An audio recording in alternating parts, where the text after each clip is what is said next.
ड्रामे की अगली साथ में आप देखेंगे कि मेहरुनिसा अपनी सास के पास जाती है। वो अपनी सास को कहती है कि जैन ने मेरे साथ बदतमीजी की है। तो उसकी सास कहती है कि तुम कौन होती हो ये बात करने वाली? मेरा बेटा पूरे घर में जहाँ भी फिरे और जहाँ भी जाए तुम्हें इससे क्या? और अगर उसने तुमसे कुछ कहा भी है तो इसका ये मतलब नहीं कि तुम मेरे आगे आकर उसकी शिकायतें लगाने लगो।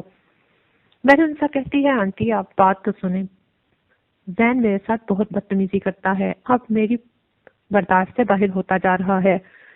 उसकी सास कहती है कि आखिर ऐसी उसने क्या बदतमीजी कर दी? अगर वो तुम्हें कुछ कह देता है तो इसका ये मतलब नहीं कि तुम आकर मुझे शिकायतें लगाने लगो। अब तुम इस घर की बहू हो, तुम्हें उसे छोटा भाई समझना चाहिए। मेहरुनिसा कहती है, लेकिन उसे भी तो मुझे छोटा बनकर दिखाना चाहिए और मुझे बड़ी होने का दर्जा देना चाहिए और साथ ही मुझे भाभी भी समझना चाहिए। लेकिन वो तो मुझसे ऐसी बातें करता है जैसे मैं इस घर की बहू नहीं बल्कि उसकी कोई जर खरीद गुलाम हूँ। उसकी सास कहती है, तुम किस तरह की बातें करती हो? तुम ऐसी लड़की हो कि तुम्हें इज्जत रास ही नहीं आती। मैंने तुम्हें तुम्हारी औकात से बढ़कर इज्जत दी थी। इसका यह मतलब नहीं कि तुम मेरे ही घर में मेरे ही बच्चों की मुझे शिकायतें लगाने लग जाओ और इसका ये मतलब नहीं कि तुम जैन के आने जाने उठने बैठने पर एतराज करने लगो।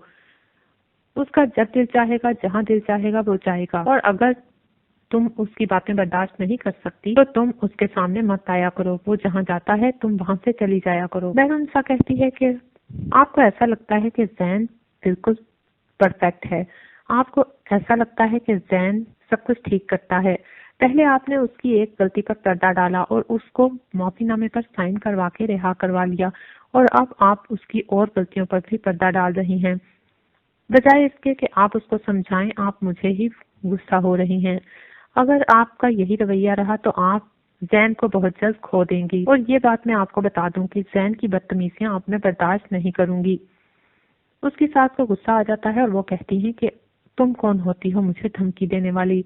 तुम जैन की बदतमीजी कैसे बर्दाश्त नहीं करोगी? तुम होती कौन हो? इतने कमतर और नीच घराने से लाकर मैंने तुम्हें यहाँ अपने सर पे बैठा लिया और इतनी इज्जत दी। अब तुम हमारे मामलात में दखल देने के बजाय अपने कमरे में रहो और हो सके तो यहाँ से चली जाओ। अगर तुमसे बर्दाश्त नहीं होता तो ठीक है, तुम यहाँ से चली जाओ।